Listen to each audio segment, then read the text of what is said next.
zance sun faku labari a takaice. Soyayya an ce ruwan zuma ce, na ɗanɗana na ji ruwan guba ce. Na yi gaban wata yarinya ce, kyakkyawa zuciya ta sace. Na rasa ya zana yau kwatance, zana sura da takar na mance. Ta kai ƙarshe gunkin duniya ce, cikin ɗan mata ko fitila ce. Ga daɗin sauti ta iya zance, kullum muna tare da maraice. Idan na ce mata amarya sai ta ce, ni kuma an gore na ta farance.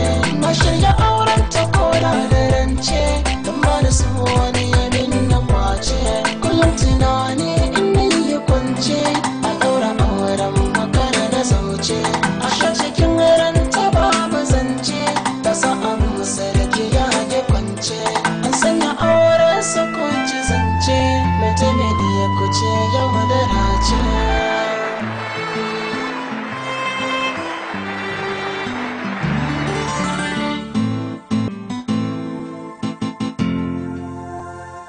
So in ya zamo cuta, ka ɗau haƙuri shi ne magani. Ma haka nan na fafata, soyayya ce ta koyar da ni.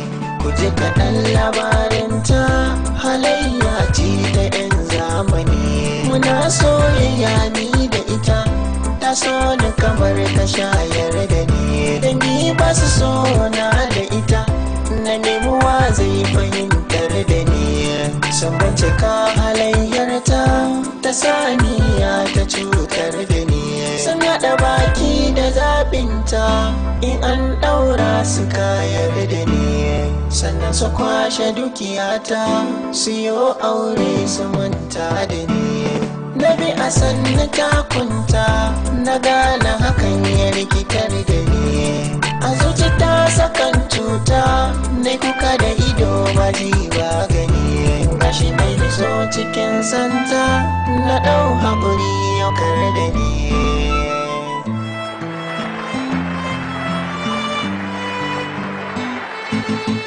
Na ji zancen kuna tausaya, amma kun sani fargaba.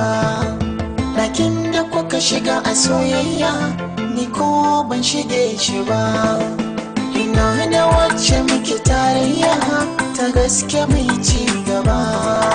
Ko bani lafiya za ta jinya, ba za ta guje ni ba. Ku ɗauki hakuri ku yoda ce, ku sanya haka dan jarabta ce. Kowa akwai na sha'ar rubuce, ba mai tsallake ta kaddara ce. Waɗansu koka cikin duniya, waɗansu sai dariya. Mai hakuri tare yake da Allah, akwai ranar sakayya.